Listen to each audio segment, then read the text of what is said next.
예, 안녕하십니까. 2024년 5월 2일 한홍구TV 역사통 시작하겠습니다. 예, 오늘은 정시에 시작하는 거 맞죠? 예, 왜냐하면 녹화 방송입니다. 저녁 때 일이 생기는 바람에 오늘 그 오후에 좀 녹화를 하게 됐는데요. 아유, 몇 년 만에 아주 목감기가 제대로 와갖고 그 오늘 못할지도 모른다 했는데 그래도 뭐 요 정도 좀 쉬어서 듣기 불편하시겠지만 양해해 주십시오. 지난 화요일에는 수업을 못했습니다. 수업을 못하고 전에 찍어놓은 동영상으로 코로나 덕에 동영상 강의를 많이 찍어놓으니까 그건 좋네요. 그래서 그걸로 대체를 했었고요. 오늘은 제가 저 저녁 모임의 시간을 대가야 하기 때문에 한 1시간 정도로 그 좀 줄여서 빨리 달려보겠습니다. 그리고 오늘 그 계속해서 김두봉인데 지난 시간에 2부작으로 어떻게 끝내보겠습니다 했는데 3부작이 될 것 같습니다. 그리고 지난 시간에 준비를 못해왔었던 거 책 조선 말본 이게 잘 보이십니까? 그때 아마 뭐 다 저 실제 표지는 보여드렸는데 실물이 이렇게 생겼다는 거고요. 요게 16년판이고 요게 음, 깊도 조선 말본입니다. 깊도 조선 말본인데 요건 이거 뭐라고 해야 하나요? 군청색 표지, 군청색 표지이고요. 여기 보면은 이제 김두봉 짓음 이렇게 되어 있습니다. 근데 요건 이제 빨간색 표지도 있는데 빨간색 표지도 고동색 표지가 있는데 고동색 표지는 제가 안 갖고 있는 것 같아요. 이렇게 빨간색 표지가 있는데 요거는 김두봉 이름을 누가 지어놨고 그랬더니 이제 이거 헌책방에서 다시 산 사람이 손으로 써놨습니다. 손으로 써놨는데 아마 그 북에 갔기 때문에 그 지워버린 게 아닌가 생각이 듭니다. 오늘 그 이제 조선의용군 또 독립동맹에 대한 이야기 아마 해방 전 그리고 귀국하는 과정을 일부 소개하려고 이제 목표를 했는데 얼마나 될지 모르겠습니다. 속도를 좀 속도감 있게 가자고 그 우리 홍희홍님 주문합니다. 지난 시간 이제 마지막 그 북상 항의를 주장하던 그러니까 우리 김학철 선생이 쓴 항전별곡에 있고 항전별곡이라는 책을 86년도에 제가 독립동맹 자료집으로 묶어서 냈습니다. 책을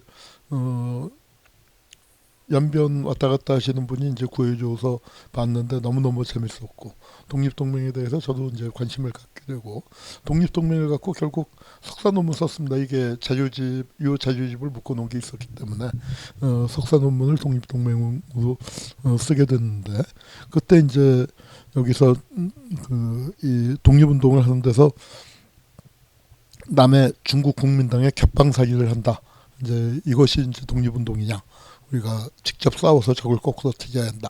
이제 그래서 북상 항의를 그 주장했고 김학무의 열정적인 북상 항의에 많은 청년들이 감동을 받고 또 국민당한테 제약을 받는 것에 이제 그 불만을 느끼고 있어서 김원봉의 휘하를 떠나서 북상을 하게 됩니다. 여기서 김원봉의 입장이 어땠느냐를 갖고는 여러 가지 논쟁이 있지만 김원봉으로서는 이들의 북상 항의제 영 달갑지 않은 것이었으면 틀림없습니다.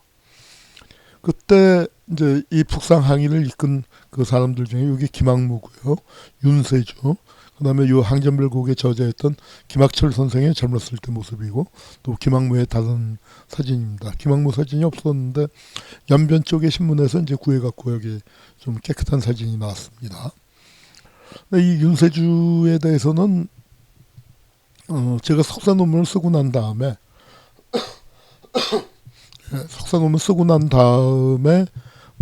제일 먼저 소개했던 것 같아요. 역사 비평이 그때 막 창간됐을 텐데 통권으로 3호 그 당시에는 또 그 뭐 창간 1호라고 하다 뭐 역사 비평 호수 매기는 게 좀 복잡해졌는데 아마 통권 3호였던 것 같습니다. 태양사에 묻힌 혁명가 윤세주 괄호 열고 석정. 윤세주 이름이 여러 개예요. 석정도 저 바늘 정자 쓰는 정이 있는가 하면 우물 정자도 쓰고 윤석주라고도 또 이제 그 쓰기도 하고 그런 분입니다. 그래서 그 당시에는 전혀 알려지지 않은 그 분이었는데 뭐 지금은 굉장히 유명해져 있죠. 윤세주에 대해서 뭐 책도 여러 권이 나오고 글도 여러 편이 나왔지만 최초로는 제가 소개했습니다. 그래서 윤세주 이제 밀양에 가면은 의열기념관이 있는데 의열기념관 요 오른쪽 뒤쯤 돼요. 그러니까 이제 요 의열기념관이 있는 데가 김원봉의 생가. 김원봉은 생가가 안 남아 있습니다. 그래서 그 자리에다 의열기념관을 지었고 윤세주의 생가는 비슷하게 남아 있고 그 마당에다 이런 기념비를 지었습니다. 눈 오는 날 머플러 목도리를 이제 하고 있는 모습이 있고요. 그 윤세주가 밀양에서 태어나서 서울로 평양으로 이렇게 해서 길림에서 이제 같이 의열단을 만들었다가 다시 밀양으로 돌아왔습니다. 밀양에 돌아와서 그 신간회 또 밀양 청년동맹 그런 거 활동을 하다가 중국으로 망명을 했고 그래서 이 김원봉과 가장 가까운 동지로서 이제 활동을 했습니다. 앞뒷집 살던 사이에서 의열단 같이 만들고 이렇게 쭉 와서 계림으로 해서 중경으로 거쳐서 그 조선의용대를 이끌다가 여기서 이제 태양산으로 북상을 하게 되면서 김원봉하고는 뭐 아마 그 후에 만나질 못했죠. 만나질 못해서 마지막이 됐는데 이것이 김원봉과 일정한 그 이야기가 있었으면서도 김원봉으로서는 마땅치 못했지만 윤세주가 떠나는 걸 붙잡을 수 없었던 그러니까 약간의 못마땅한 동의 정도라고 해둘까요? 그러니까 그런 정도는 있었다고 생각이 됩니다. 이 윤세주는 무엇으로 유명하냐면은 이육사의 청포도 있죠. 내가 바라는 손님은 고달픈 몸으로 청포를 입고 찾아온다고 했으니 그 주인공이 바로 이육사입니다. 이거는 우리 도진순 선생 저한테는 국사학과 1년 선배인데 강철로 된 무지개라는 아주 굉장히 재미있는 문학평론가들을 무색하게 만드는 그 좋은 책을 썼습니다. 그래서 그러니까 육사와 윤세주의 관계가 아주 동양의 고전을 이제 쭉 특히 두보시를 많이 인용해가면서 분석을 해서 문학평론가들 중에 뭐 내가 바라는 손님이나 광야 뭐 여러 가지 그 비유들을 좀 잘못 해석한 게 많았는데 이게 이제 굉장히 좀 문학사 하시는 분들, 육사 연구하시는 분들이 좀 뭐라고 표현해야 할까요? 하여튼 그러니까 좀 잘못된 오류를 굉장히 바로잡는 그런 책이었다고 할 수 있겠습니다. 그 청포도의 주인공 이 바로 윤세주였고 육사가 가장 존경했던 인물이었죠. 그래서 이제 이때 김학무가 외친 게 이런 가짜 항의를 하는 전선에 계속 머무는 것은 수치스럽다. 이것도 항전인가? 이것도 혁명인가? 우리 손으로 북상해야 한다. 그래서 이제 그렇게 주장을 했습니다. 이 김학무는 원래 백범 밑에 있었어요. 애국단 활동을 했고 요 밑에 여성은 누굴까요? 파묘 다 보셨죠? 파묘의 김군의 극중 이름이 뭐였습니까? 이화림. 바로 이분이 이화림입니다. 그러니까 독립동맹의 단원인데 김학무처럼 애국단의 단원으로 있었고 수계에 보면은 그런 얘기가 나와요. 윤봉길 의사가 폭탄을 어디다가 감췄냐면은 일본식 뭐 팬티라고 해야 할까요? 훈도시라는 게 있는데 훈도시에다가 주머니를 만들어서 거기다가 폭탄을 넣게 했는데 그때 이화림 선생이 결혼 안 한 처녀의 몸으로서 외간 남자의 훈도시를 만드는데 독립운동의 일환이지만 좀 약간 민망했다. 부끄러웠다. 이제 그런 글이 있습니다. 그래서 그 인연이 있기 때문에 요건 이제 다음 시간에 좀 더 자세히 말씀드리겠습니다만 백범이 김두봉한테 보낸 편지에 보면 이런 얘기가 나와요. 이건 남북협상 때 보낸 편지입니다. 옛날 중국에 있을 때 가져온 서류 뭉태기를 보니까 금년 3월 아마도 44년일 겁니다. 금년 3월 선생이 급 항무군, 김항무 군에게 주었던 귀함, 그러니까 이 귀함 편지가 금 10월 초에야 겨우 도착했다. 쟤는 아마 겨우 방금 그건 이제 3월에 보낸 편지가 10월에 도착했는데 이게 사연이 있는 것 같아요. 김항무가 아마 이때 사망했습니다. 사망 경위에 대해서 서귀분분한테 전사했다는 설, 그다음에 국민당한테 잡혀서 죽었다는 설, 뭐 여러 가지가 있는데 어쨌거나 그 소지품 속에 있었던 편지가 그러니까 백범손에 아주 오래 걸려서 7개월이나 걸려서 뭐 연안하고 중경이 멀긴 하지만 7개월이나 걸릴 거리는 아니죠. 걸어가면 두 달은 좋게 두 달은 걸릴 것 같은데 그래도 7개월이나 걸렸다는 건 사연이 많았습니다. 김항무가 그렇게 해서 실종이 되는 바람에 김항무가 뭐 변절했다 하는 뭐 그런 소문까지 있었어요. 김항무는 이 조선독립동맹 또 조선의용군의 젊은이들 중에서는 가장 핵심적이고 지도력이 뛰어난 사람이었는데 중간에 사라지고 해방을 보지 못했죠. 요 사진 석 장이 다 김항무의 사진인데 요 맨 오른쪽은 아마 조선의용대 창립식에 보면 한 100여 명 찍은 단체 사진이 있는데 거기서 확대한 것 같습니다. 그래서 이제 북상하게 되는 과정에 뭐가 있냐면은 이 최창익하고 허정수 또 여기 청년들 몇 명을 이끌고 조선 청년 전위 동맹이 있다가 이게 이제 중일 전쟁이 일어났죠. 그리고 무한에서 조선의용대가 만들어졌죠. 조선의용대가 만들어졌을 때 조선의용대랑 행동을 같이 하지 않고 연안으로 가버렸습니다. 그래서 이제 청년 18명이 갔다고 이제 돼 있는데 그 18명이 연안에서 오른쪽이 무정입니다. 세 번째가 무정이고 무정은 조선 사람이죠. 조선 사람이고 그 옆이 유명한 팽덕회입니다. 팽덕회는 한국 전쟁 당시에 중국 인민지원군의 총사령관으로 와서 조선인민군까지 이제 지휘권하에 놓고 그러니까 북한판 메가더인 셈입니다. 그래서 막강한 권세를 휘둘렀던 그 인물입니다. 그런데 팽덕회가 조선 문제에 관심이 많아서 무정과 또 굉장히 아주 친한 사이였죠. 무정과 친하면서 이 조선 청년들을 북상시키는 공작에 이제 적극 가담을 했어요. 그러면서 이 청년들을 받아들일 때 일종의 틀을 만들어 놓은 겁니다. 청년들이 왔을 때 받아들일 정치 조직으로서 화북조선 청년연합회라는 청년 조직을 만들었어요. 그러니까 그러니까 80년대 한국에서도 단체들을 여러 개 만들 때 단체의 어떤 조직의 위상을 중시하는데 뭐 이 공산주의 진보적인 청년들은 최고가 공산당이죠. 그런데 조선공산당은 지금 만들 수 있는 처지가 아니에요. 이미 코민테른에 의해서 해산됐고 더군다나 외국에 있는 청년들이 전체 조선혁명을 영도하는 당을 만들 수 있냐 그것도 또 아니었거든요. 그러니까 화북이라는 지역을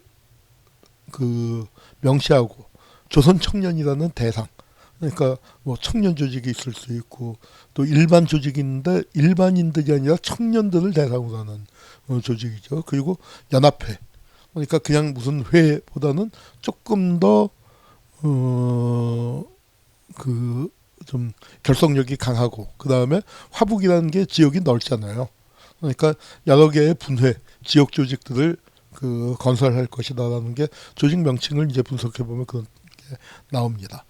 실질적으로는 중국 공산당 내에 팔로군 사령부 부근에 있었던 조선 청년들 한 20여 명 뭐 먼저 18명 가 있었고 그 안에 무정 같은 사람들 또 이제 또 현지에서 뒤늦게 합류한 사람들 뭐 해서 한 20여 명 있었겠죠. 그 청년들로 41년 1월 달에 이제 만들어 놓은 겁니다. 최창익이나 허정숙 같은 최창익은 그때 40쯤 됐고 허정숙은 40은 전이지만 이제 그 당시 기준으로 청년이라고 하기에는 뭐 지금은 청년에 들어가겠습니다만 청년이라고 하기엔 나이가 좀 많은 편이었습니다만 그래도 이제 조선청년연합회를 만들어 놓은 겁니다. 그리고 일로 와라 와라 와라. 그래서 결국 이제 북상해 가서 조선청년연합회에 이제 가입을 하게 되는데 그때 거기에 이제 그 진철기 분회. 아유 오래되니까 이제 제가 석사 논문을 쓰고도 이제 다 잊어버렸네요. 석사 논문을 쓴 게 그 석사 논문을 쓴 게 지금 해방된 다음에 생각해 보니까 대한제국입니다. 제가 87년 말에 써서 88년 2월 달에 통과했으니까 36년, 만 36년이 넘었네요. 그러니까 잊어버린 게 당연하다. 이제 그 말씀 드린 겁니다. 그때 이제 그 분회장을 진광화가 맡았고 그 부회장을 석정이 맡았어요. 석정이 진광화보다 나이가 위인데 아마도 청년단체 회장으로 나서기에는 좀 나이가 많다 하는 것과 그 다음에 이제 중국 공산당 입장에서 진광화를 더 내세우고 싶었을 겁니다. 왜냐하면 석정은 진보적 민족주의자였고 윤세주입니다. 윤세주는 진보적 민족주의자고 진광화 본명은 김창화예요. 평양분입니다. 그 여기는 이제 공산당원이었으니까. 그래서 이 조선의용대 내에 중국 공산당 소조 조직이 만들어져 있는데 그쪽을 통해서 이제 압력을 놓고 북상 항의를 주장을 해서 와라 와라 와라. 이제 그리고 오면은 받아들일 수 있는 틀을 만들어 놓은 거죠. 그래서 이제 그 북상 항의를 하기로 해놓고 본부에다가는 어떻게 명령을 하냐. 우리 저 팔로군 쪽으로 갈래요 하면은 허락을 안 하거든요. 왜냐하면 조선의용대에는 중국 국민당의 항일 전쟁을 지원하는 그런 국제부대로 성격 지어져 있고 중국 국민당 군사위원회가 그 작전 지휘권을 뭐 그러니까 실질적으로 그 이 내용적인 지휘를 하고 있는 겁니다. 돈도 다 국민당에서 나오고요. 그래서 이제 국민당이 받아들일 수 있는 게 어디냐? 그러니까 국민당 쪽과 손을 잡은 이 마점산이라고 원래 마적 출신입니다. 마적 출신이지만 이제 항일의 길에 나서서 이제 당시에는 그 영웅 대접을 받았죠. 그리고 동북을 해방하겠다 해서 동북 정진군이라는 부대를 만들었고 그래서 그게 이제 북쪽에서 화북 지역 그러니까 국민당 지역에서는 제일 북쪽에 있었는데 그 부대하고 같이 작전을 하겠다 하니까 거기까지 이제 허락을 했어요. 그래서 이제 글로 가겠다 하고 이동 명령을 받아서 글로 가다가 거기에 멈추지 않고 쫙 해서 이제 태양산 쪽으로 낙양에서 더 북상을 해서 태양산을 건넌 겁니다. 건너게 된 거고요. 그래서 이제 낙양, 노양에서 이제 태양산을 넘어갑니다. 이게 이제 41년 3월, 그러니까 41년 1월에 41년 1월에 그 화북조선 청년연합회가 만들어졌고 41년 3월 달에 이제 태양산을 넘어서 태양산 쪽으로 들어가게 됩니다. 이때 이제 이거 중경에서 그 중경하고는 꽤 거리가 떨어져 있죠. 중경은 이제 여기쯤 되니까 이때 김원봉은 중경에 있고 윤세주는 북상하는 그 대우랑 같이 있었습니다. 그 조선의용대가 그 북상을 합니다. 그래서 이지대는 이제 먼저 조금 그 북쪽에서 활동을 하고 있었고 1지대와 3지대가 이제 그 북상을 하게 되는데 그때 그러니까 김원봉은 그 충칭에 있었습니다. 중경 임시정부에 같이 있었는데 그때 그 김원봉은 이제 북상을 막았죠. 그 국민당에서 돈을 받고 있었고 국민당과의 관계 속에서 이제 활동을 하고 있었기 때문에 조선의용대가 국민당 지역을 벗어나서 이 화북 지역으로 들어간다. 중국 공산당 지역으로 가게 된다는 건 김원봉으로서는 이제 굉장히 큰 그 부담이 있는 거였습니다. 그래서 막는데 밑에 대원들은 이제 가야겠다, 간다. 뭐 김항모가 그 열정적으로 그 얘기하고 윤세주도 갈 수밖에 없다. 이제 그런 입장을 취하고 이제 하니까 입장이 난처해졌죠. 그래서 김원봉도 고민 끝에 그럼 가자. 그래서 이제 마지못해서 동의를 한 것 같아요. 그래서 김원봉이 가겠다고 했을 때 그 옆에가 주울레입니다. 주울레가 반대를 한 거예요. 주울레는 중국 공산당 중정 판사처의 주임인가로 있었는데, 그러니까 국공합작의 실무 책임자였던 셈이죠. 공산당 대표도 이제 중국 국민당 정부를 상대하고 있었는데, 당신이 가면은 이거 국공합작에 큰 악영향을 미친다. 그리고 조선의용대도 역시 통일전선을 계속해야 할 것 아니냐.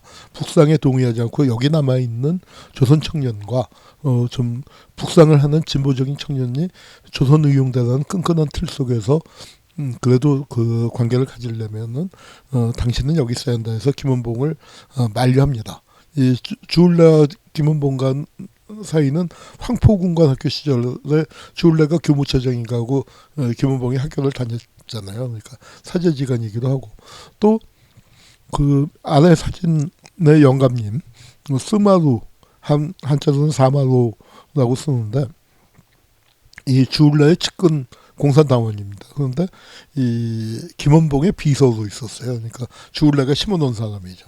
그래서 스마루를 통해서 이제 자꾸 김원봉한테 좀 잘못된 정보를 주기도 하고 하여튼 김원봉의 마음을 돌려서 주저앉히는 역할을 합니다. 그래서 그 김원봉을 이 중경이 주저앉힌 거는 국공합작 그것도 있지만 또 하나는 김원봉이가 태양산의 연안으로 들어오면은 조선의용대에 대한 장악력이 있단 말이에요. 그러니까 중국 공산당이 조선의용대를 이제 쫙 해서 화북조선 청년연맹으로 조선독립동맹으로 그리고 그 중에 선진인자들을 중국 공산당으로 입당시키고 하는데 김원봉은 좀 걸림돌이 될 수 있는 인물이거든요. 그렇게 되니까 김원봉이 오는 걸 또 꺼려한 게 아닌가 생각이 듭니다. 그래서 이제 김원봉은 그 북상을 못하고 중경에 남고 그래서 중경에 남았기 때문에 김원봉은 중국 공산당한테도 몰리게 되고 백범한테도 또 이제 몰리게 되는 그런 이 좀 난처한 처지에 놓이게 됩니다.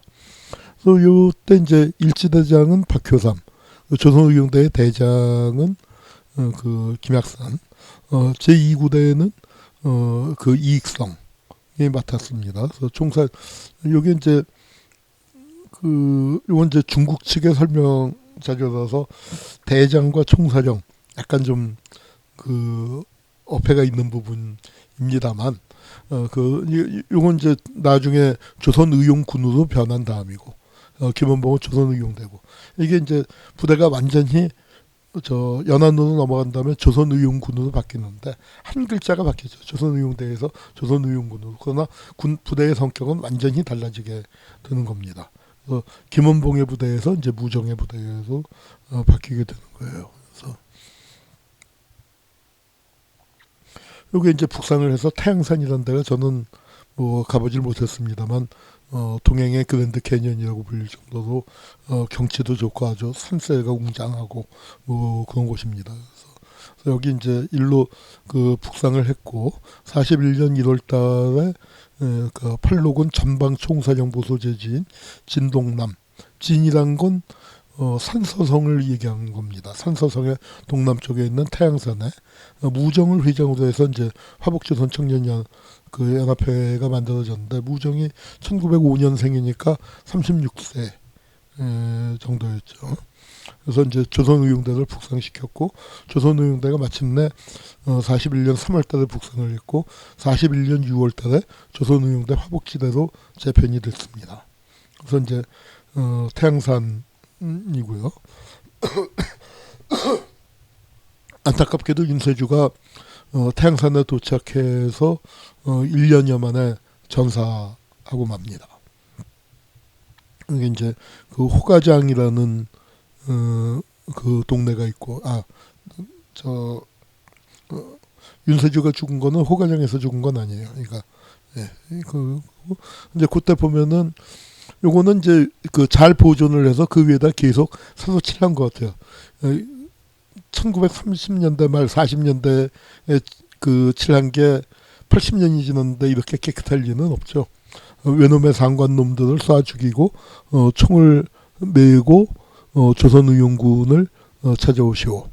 그러니까 총을 버리고가 아니라 총을 메고 무기를 휴대하고 귀순하라. 그래서 일본군의 이제 조선인 그 지원병이라고 해서 그 당시에 이제 지원병이 많이 그 등장을 하기 시작을 하니까 아직 징병은 44년이니까 아직 되기 전이고 하여튼 지원병 또 학병 뭐 이제 이런 그 군인들이 많이 생기니까 그 사람들을 대상으로 한 이 한글 선전도 한 겁니다. 그래서 조선말을 자유대로 쓰도록 요구하자. 그래서 국내에서 조선말을 못 쓴다 하는 그 소식을 듣고 이렇게 그래서 이제 여기 그 조선의용군 주둔 구지 조선의용군이 주둔했던 지역인데 여기 글씨가 작습니다만 동네 이름을 보면은 산서성 좌권현이라고 되어 있습니다. 좌권은 누구냐면은 이 석정과 같이 윤세주와 같이 전사를 했던 팔로군의 유명한 장군입니다. 팔로군 총참모장을 했었죠.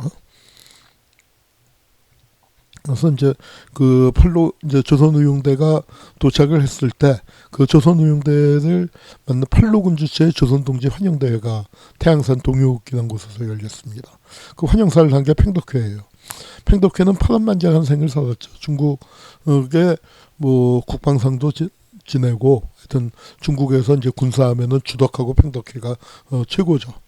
최고고 조선인민지원군 사령관도 했고 문혁 때는 이렇게 반동 문제로 몰려서 아주 그냥 곤욕을 치르고 그렇습니다. 그런데 팽덕회가 굉장히 임상적인 그 연설을 한 게 뭐냐면은 팔로군의 무기고는 활짝 열려 있다. 조선 동지야 마음대로 갖고 가라. 여러분들 갖고 싶은 거 다 갖고 가라.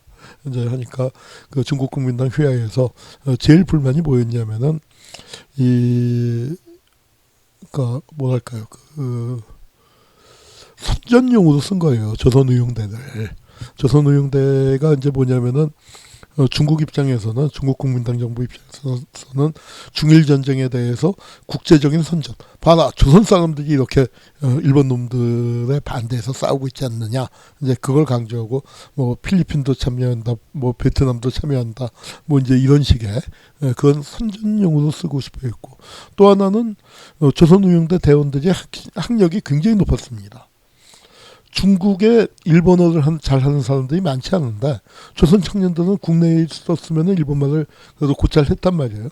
그러니까 일본어 선전도 가능해, 조선말도 가능해, 그리고 중국말도 가능해. 그러니까 이제 그건 그리고 교육 수준이 높고 하니까 그건 선전 공작에 쓰고 싶어 했어요. 그래서 이제 여기저기에 조금씩 분산 배치를 많이 했거든요. 그러니까 조선다원들 입장에서는 후방에서 그렇게 선전만 하는 게 아니라 실제로 일본 놈들하고 총 들고 싸우고 싶은데 그 욕구가 강했단 말이에요.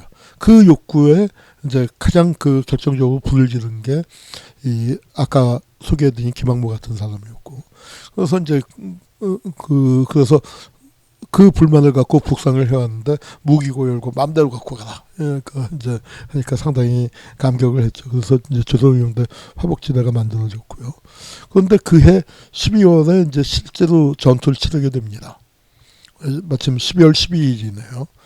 일제가 쳐들어서 아까 그 호가장이라는 이 마을에서 전투를 치르게 됐는데 조선의용대 대원들도 그 전투에서 4명이 희생됐습니다. 우리가 일선에 배치돼서 싸우고 싶다. 적과 직접 싸우겠다.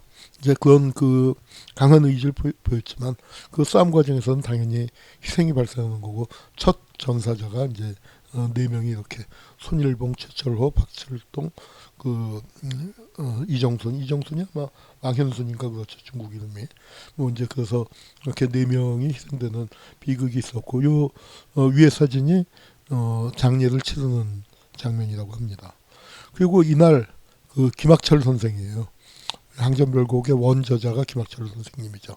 그리고 격정시대 최후의 분대장 등등해서 뭐 아주 많은 책을 쓰셨고 저도 한국 오셨을 때 한번 뵌 적이 있습니다. 제가 그러니까 뭐 선생님 허락을 받지 않고 또 그 시절에는 허락받고 하는 것도 불가능했는데 하여튼 항전별곡을 소개해줘서 고맙다 하고 파고다공원 어디 그러니까 여관에 묵고 계셔서 이제 하여튼 선생님 이제 만나뵙고 그 인사드렸던 그 기억이 있습니다. 그 김학철 선생이 이 전투에서 다리를 다쳤어요. 다리를 다쳤는데 일본 놈들이 전향을 해야 치료해준다. 포로가 돼갖고 저 나가사키 수용소에 갇히셨는데 거기에 형무소에서 치료를 안 해준 거예요. 그래서 결국 다시 절단을 했는데 사실 절단 수술도 안 해준대요.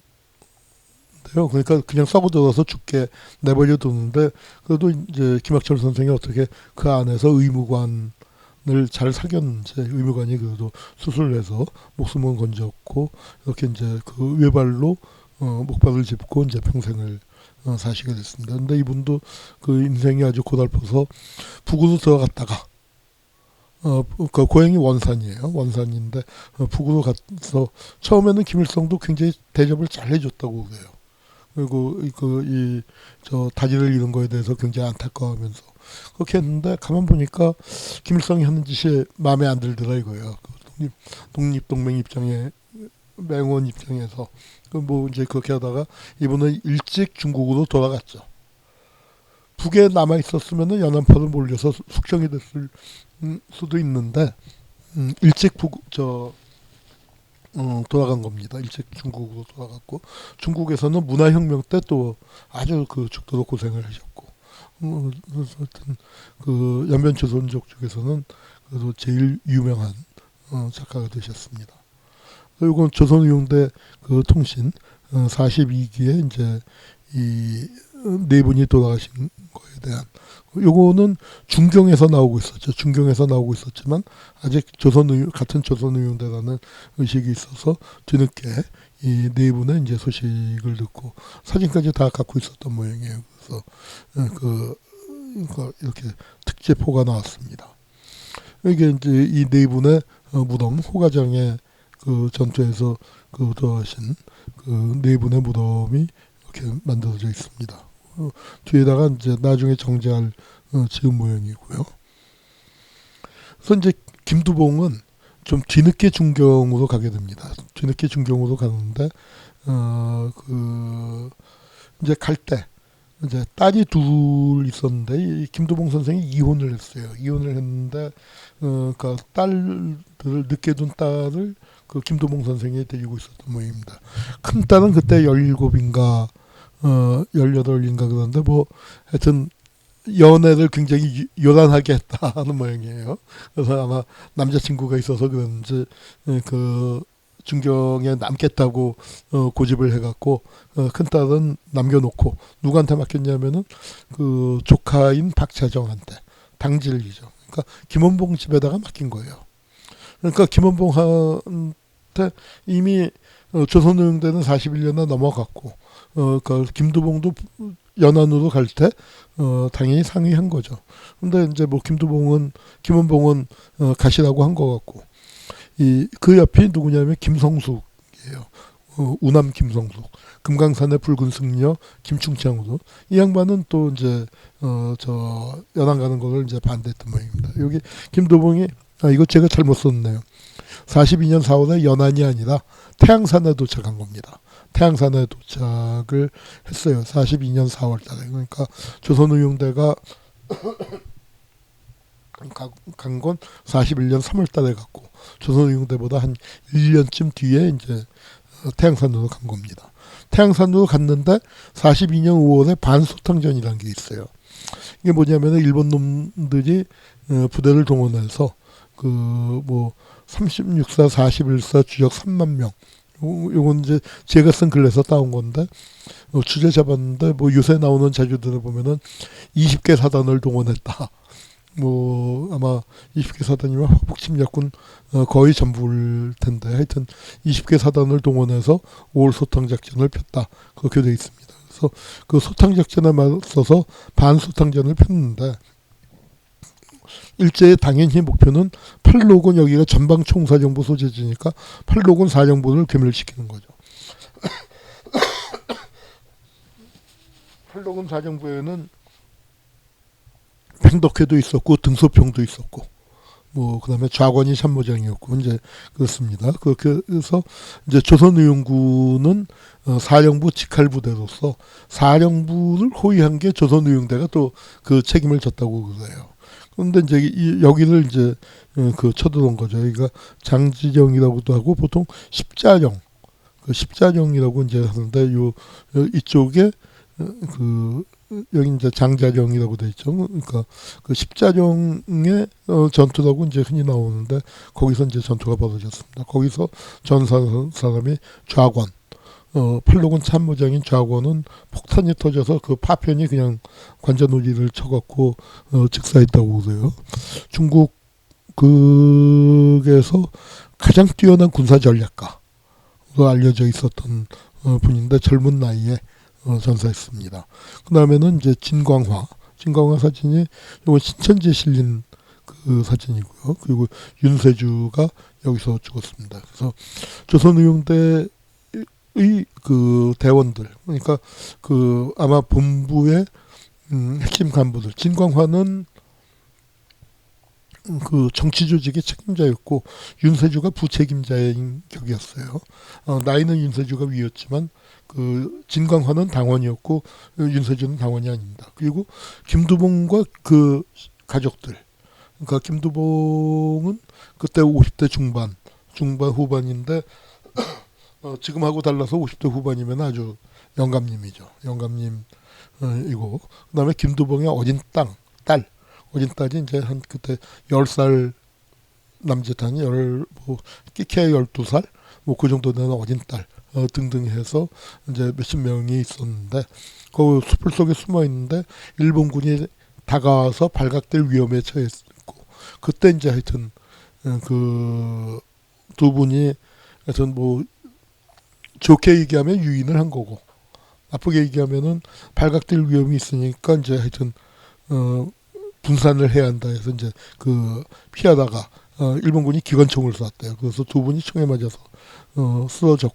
쓰러진 상태에서 이제 윤세주 선생은 굉장히 중상을 입어서 움직이질 못했고, 근데 일본군이 총을 쏘고 수색은 안 하고 그냥 갔답니다. 근데 그 진광화는 자기가 체포가 되면 부상을 입어서 운신은 하는데 뭐 멀리 갈 수 있지는 못하고 자기가 이제 체포가 되면은 고문을 당할 것이고 고문을 당하면은 결국 비밀을 누설하기가 쉽고 그렇게 되니까 이 벼랑에서 스스로 뛰어내려서 목숨을 끊었다고 그러고 이 윤세주 선생은 피를 많이 흘려서 그래도 숨이 붙어 있어서 이 대원들이 한 이틀인가를 이제 계속 모시고 다녔는데 결국 뭐 회복을 못하고 돌아가셨다고 합니다. 그래서 이 진광화 윤세주 조선의용대의 그 아주 지도급 인사. 여기 그 이 호가장 전투에서는 이분들이 아주 그 중견 대원이었지만 지도급이라고까지는 할 수 없는데 여기서는 이제 가장 핵심적인 지도급 인사 두 분이 사망을 하는 그 비극을 겪었습니다. 그래서 요게 이제 좌권의 초상을 놓고 그러니까 좌권의 장례식을 치렀고 근데 이 그 묘역을 같이 써줬어요. 그러니까 그 굉장히 예우를 한 거죠. 팔로군 그 총사령부에서 전사한 그 좌권의 무덤에 좌우로 그 윤세주와 저 김창화의 무덤, 진광화의 무덤을 썼습니다. 그래서 이렇게 생긴 무덤이 세 개가 나란히 있는 그런 곳이었다가 이게 이제 지금 보면 옛묘지라고 했죠. 그 묘지를 이제 옮겼는데 좌권 장군 묘 그 해서 이제 크게 그 좌권의 묘역을 조성을 하면서 이때 이제 팔로군에서 전사한 장군이 6명이 있었는데 6명이 있었고 그 공원을 조성을 해서 팔로군 전사자 한 200여 명하고 그렇게 해서 이제 조성을 했는데 장군 중에 한 명의 묘를 어떻게 옮기게 됐나 봐요. 그래서 이제 묘자리가 하나 비었더니 그 진광화를 옮겼답니다. 그래서 지금 보면 진광화의 묘는 훨씬 더 크게 그래서 아마 당원이라고 대접을 해준 거고 석정 윤세주는 당원이 아니라고 해서 이제 그냥 보통 팔로군 대원들과 같이 이렇게 모셔져 있습니다. 이걸 겪고 난 다음에 반소탕전을 겪고 난 다음에 의용대 화북지대가 연안으로 가게 됩니다. 그래서 처음에는 전선으로 가자 해서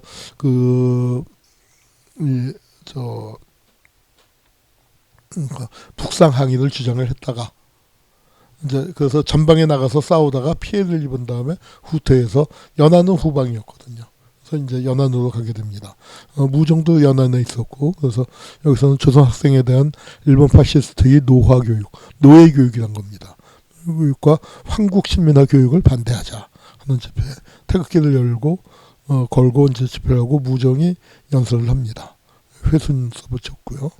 예, 무정 장군인데 화요파 공산당이고 원래 성인 무씨가 아니고 최씨입니다. 최씨. 최씨로 활동을 했는데 이 중국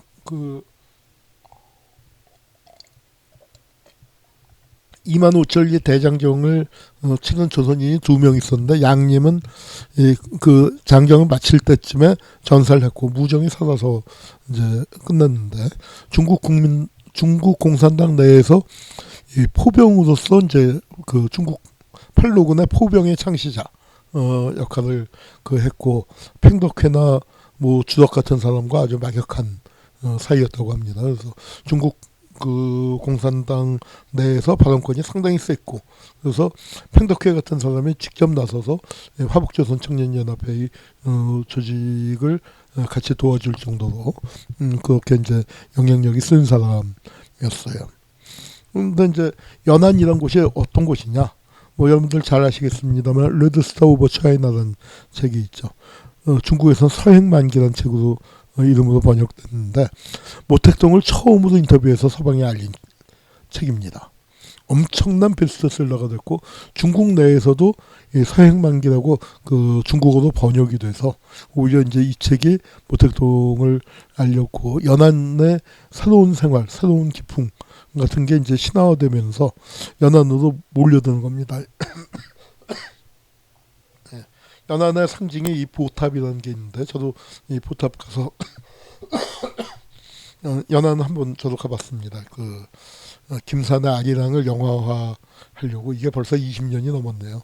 2001년, 2년 그 무렵에 연안을 한번 갔었습니다.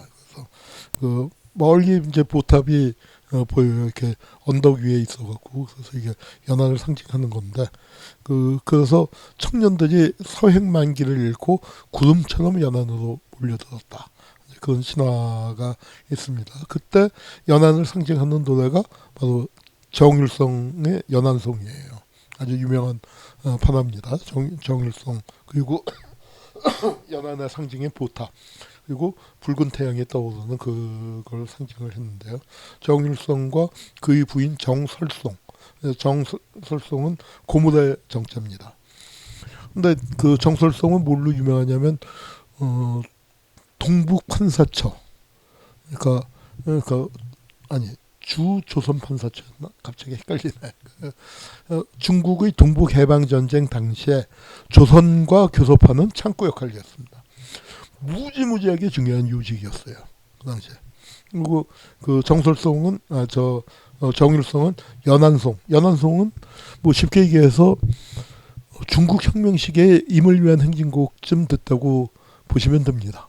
그만큼 널리 불려졌던 노래고 이 양반이 또 작곡을 한 게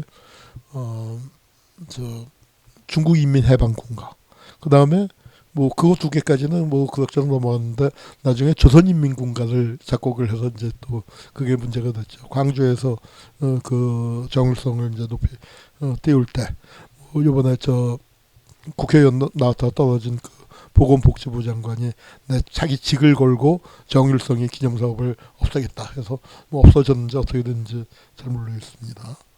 홍범도 흉상 철거할 때 그때 같이 됐고 중국에서는 굉장히 이제 중국의 근대 음악가 중에서는 가장 대중적으로 인기 있는 그런 분일 거예요. 그때 연안으로 간 사람 중에 누가 있냐면 한의건이 있습니다. 이철부. 한의건이 연안으로 갔다는 건 잘 안 알려져 있는데 한의권은 또 뭐냐면은 그 김산의 아리랑에 보면은 거기 한의권하고의 악역이 나와요. 한이라고만 이름은 안 나오고 한이라는. 그러니까 한의권이 조선에서 탈출해 왔을 때 김산이 심사해서 그 어떻게 탈출이 가능했지? 당원으로 받아들일 수 없어. 그런 판정을 내렸습니다. 그런데 김산이 체포돼서 본국에 갔다가 돌아왔을 때는 한의권이가 당원이 됐는데 마침 또 그 심사를 한의권이가 했어요. 그러더니 김산이 어떻게 체포가 됐는데 국내에서 풀려나와서 다시 나타났지?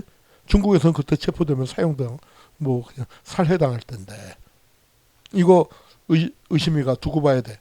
그러니까 이제 거기에 김산이 상처를 받고 한의원의 침실에 칼을 들고 가서 죽이려고 그러다가 이제 마음이 약해져서 죽이지 못했다 이제 하는 게 있는데 그 악연으로 한의원이가 김산보다 먼저 왔어요. 그런데 그때 한의원은 중국 공산당 내에서 입지가 단단했습니다. 김산은 입지가 불안정했어요. 그래서 그러니까 이건 제 전적으로 추측입니다만 김산이 연안에서 자리를 잡지 못하게 된 데는 한의원의 직원도 일정하게 작용을 했을 수 있겠다. 그게 한의원의 이름이 니밀지의 기록에 나옵니다.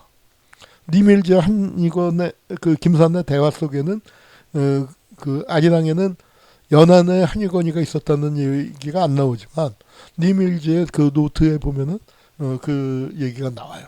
그래서 이제 하여튼 중요한 대목이고요. 그래서 이제 중국 공산당에서 7차 당대회가 열립니다. 7차 당대회가 열렸을 때 여기서는 이제 그 박일루라는 사람 뒤에 사진 나오는데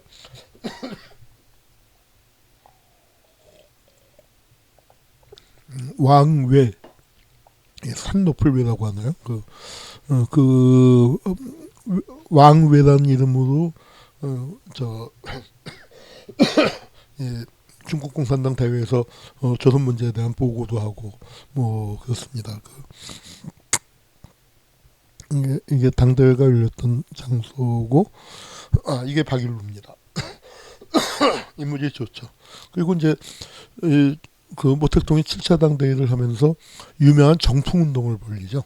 정풍운동을 벌릴 때 정풍운동의 책임자가 조선의용대 내에서 책임자가 박일루예요. 그래서 200명에 대한 심사를 했다고 그래요. 그러니까 뭐 엄청나게 많은 사람들을 심사한 거죠. 그 박일루가 이제 심사를 했는데 이때 이제 그 정풍운동이 벌어질 무렵에 요게 강생입니다. 요게 모택동이고요. 요게 왕명이에요. 그래서 강생왕명이 모스크바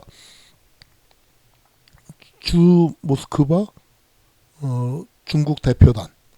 그래서 이제 이게 동북 항일연군 만주에서의 항일 투쟁을 직접 지도했었던 거고 우리 김일성 부대의 활동하고도 이제 굉장히 밀접한 관련을 갖고 있는 그런 역할을 하다가 이제 그 스탈린의 정책이 바뀌면서 모스크바에서 이제 쫓아낸 거죠. 그래서 중국으로 돌아가라 해서 연안으로 돌아오게 됩니다. 그래서 이 강생의 왕명은 인심을 잃었지만 강생은 돌아와서 비밀 경찰 책임자가 돼요. 그래서 이때부터 시작해서 죽을 때까지 1981년에 죽었나? 하여튼 모택동보다 오래 살았는데 하여튼 이 비밀 경찰 책임자가 됐는데 안타깝게도 우리 김산의 죽음에 밀접한 관련이 있는 것으로 보입니다. 이 얘기를 하면 길어지니까 그냥 그렇다는 말씀만 드리겠습니다. 이게 정일성인데 아마도 정일성이 김산하고 친했어요. 근데 그 김산의 죽음의 그 비밀을 정일성은 알고 있었을 텐데 하여튼 거기에 대해서 입을 열진 않았습니다. 그래서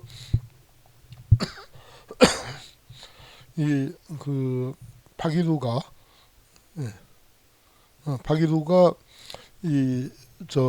정풍을 하게 되니까 정풍의 책임자가 되니까 화북조선 청년연합회가 있고 이제 이게 독립동맹으로 바뀌게 됩니다만 독립동맹으로 바뀌어서 김두봉이 김두봉이 위원장이 됐는데 김두봉은 당원이 아니에요. 그러니까 이렇게 중국 공산당이 꽉 틀어지게 되는 단계에 와서는 이 김두봉이나 최창익이나 허정숙이나 한빈이나 혹은 그 옆에 박효삼은 또 민족주의자죠. 이런 사람들보다는 무정이나 박일우의 발언권이 훨씬 세지는 겁니다.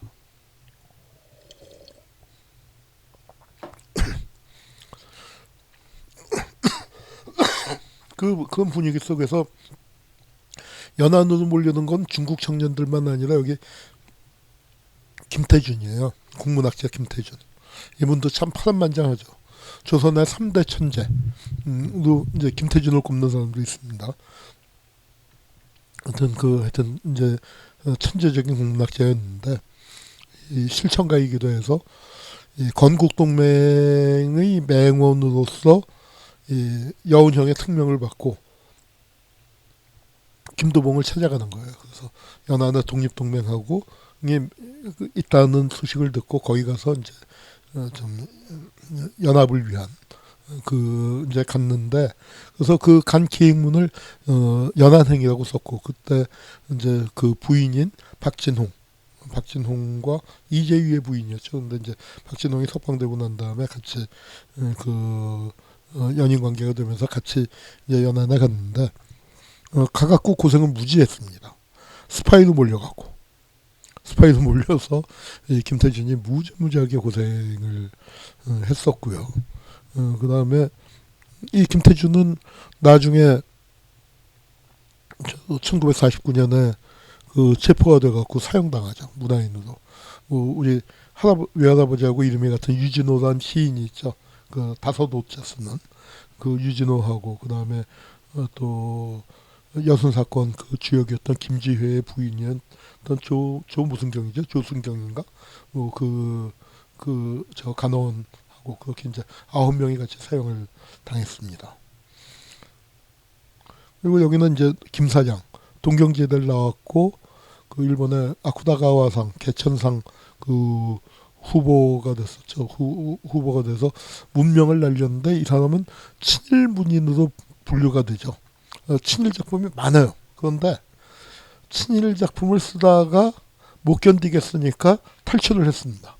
황군위문단으로 북경에 갔다가 어떻게 조선의용군 쪽하고 연이 닿아서 탈출을 해서 그 연안으로 갔어요. 그 관계 노마 말리입니다. 둔한 말이 말리를 갔다 김사장. 이 사람도 한국전쟁 때 종군 작가로 활동하다가 사망했습니다. 그래서 연안에는 항일 군정대학이 있었고요. 이 군정대학 건물은 저도 가봤습니다. 근데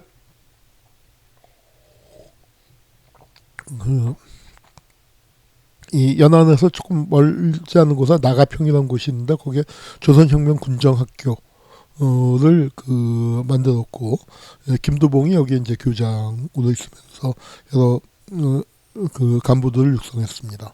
이렇게 이제 연안에 간 사람들은 개간을 하고 연안이라는 곳에 가보면은요, 아우 진짜 황토 정말 일종의 뭐 사막이라고 할까요? 그 아주 그러니까 그 터가 참 안 좋은 곳이에요. 그런데 이제 여기에 일을 개간을 해서 그 사람들 이제 뭐 농사도 짓고 이제 그렇게 되고 이건 그러니까 일하다가 이제 앉아서 그러니까 밥을 먹고 있는 장면입니다. 이게 이제 연안의 분위기가 이래요. 뿌옇고 그리고 이게 이 산이 황토산인데 거기다 굴을 파놓고 굴을 판 겁니다 다. 근데 이게 이제 그 황토흙이 무너지질 않는다는 거예요. 그리고 실제로 지금도 보면은 그때 판 굴에 사람이 살고 있습니다. 이거 제가 20년 전에 저고요. 여기 저 정지영 감독이에요. 영화 감독. 그리고 김성만 선생, 연극 연출하는 김성만 선생이랑 같이 가서 실제 지금도 사람들이 살고 있어요. 그리고 여기 가면은 이제 그 탄을 떼서 아주 매캐한 냄새가 나고 아이고 사람들 참 그 건강에 안 좋았겠다. 저 이철부 한일군도 폐평할차가 거기서 죽었거든요. 이게 이제 요걸 요동이라고 하는데 요동 야오동 그 요동 중에서 아까 거는 이제 사람이 사는 데고 사람이 살지 않는 거 이렇게 방치된 게 또 굉장히 많이 있더라고요. 요거는 이제 모택동에 살던 곳입니다. 모택동에 살던 곳인데 뭐 단촐하죠.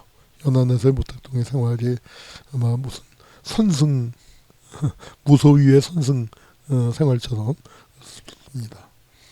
요게 유명한 노신학교, 노신예술학교. 요 앞에 서 있는 분이 정지영 감독. 사진이 작습니다만.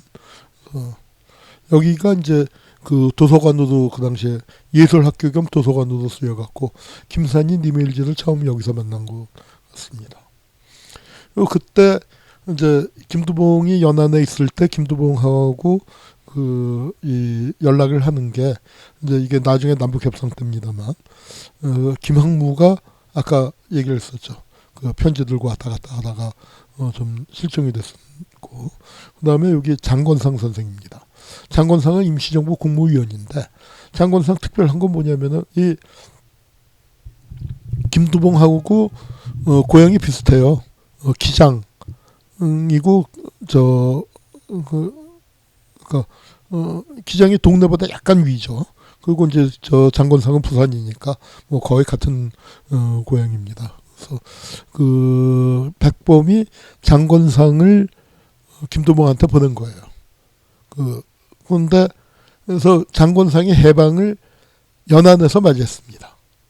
그래서 그 교섭이 조금 더 일찍 조금 더 많이 진전이 됐었으면 임시정부와 독립동맹이 뭐 합작 같은 것들을 이뤘을 수도 있는데 이렇게 대화를 하고 있는 그런 상황이었죠. 이런 분위기가 남북협상으로 이어지는 겁니다. 그래서 요거 이제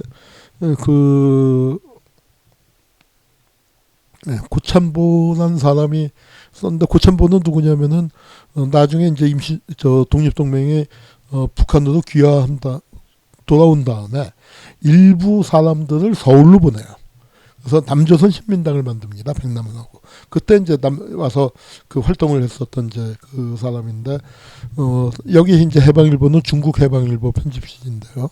거기서 근무하다가 일제가 항복했다는 소식을 8월 11일 오후. 그러니까 우리는 8월 15일에 알았는데, 연안에서는 8월 11일에 이제 항복 소식을 듣고 칠리, 그러니까 한 2km쯤 떨어진 2km, 1.8km 떨어진 그 독립동맹 본부로 달려가서 그러니까 해방일보니까 뉴스가 제일 빨리 들어올 거 아니에요. 신문사니까 그 소식을 듣자마자 이제 독립동맹 본부로 뛰어가서 이제 소식을 전하니까 대원들이 운동장으로 이제 뛰어나서 얼싸안고 소리를 질렀고 해가 지니까 횃불을 들고 아주 운동장을 밝히고 또 떠나가도록 노래를 불렀고 김두봉이 나타나니까 근데 또 김두봉을 상당히 그래도 나이가 이제 워낙 많고 또 그러니까 그 권위를 인정했었던 모양이에요. 그래서 그랬더니 우리의 영도자 김두봉 주석 만세를 누가 외쳤다는 거예요. 이 대목은 그랬을까 싶은데 하여튼 뭐 당시에 이제 증언이 있으니까요. 그러니까 김두봉이 그렇게까지 숭상을 받았나? 하여튼 어른으로서 존경을 받았지만 영도자로서 만세까지 불렀을까는 약간은 의심스러운데 하여튼 뭐 기록이 있으니까. 그리고 거기에 대해서 또 이제 감동적인 연설을 하고 우리가 가진 힘을 다하여 이제 벌여온 총과 칼로 최후의 일전을 할 기회를 놓치게 되었다는 아쉬움. 이건 백범 선생도 마찬가지죠. 큰일 났다. 일본이 항복했다. 조선이 독립됐다. 그렇지만 이제 힘찬 싸움은 이제부터라고 강조했는데 아마도 김두봉의 인생에서는 가장 절정의 순간이 아니었을까 싶습니다. 그래서 오늘은 시간상 여기서 마쳐야 할 것 같고요. 그 뒤에 좀 준비한 거는 다음 3부에서 같이 하도록 하고 우리 반헌법 행위자 열전 얼마 남지 않았습니다. 저희 308명 중에서 검독한 게 지금 10명도 안 남았어요. 그래서 이제 검독이 곧 끝나고 출판 모드로 이제 출간 모드로 곧 들어갈 예정입니다. 그래서 아직 그래도 갈 길이 먼 거예요. 갈 길이 한 80%쯤 왔다 싶으니까 앞으로도 이제 좀 더 가야 하니까 계속 후원 부탁드립니다. 후원해 주신 분들께는 제가 쓴 책 사인해서 보내드리도록 하겠습니다. 자, 그럼 오늘은 녹화가 있기 때문에 질의응답 댓글에 대한 얘기 받지 못하고 여기서 마치겠습니다. 다음 주에 3부로 다시 뵙겠습니다. 감사합니다.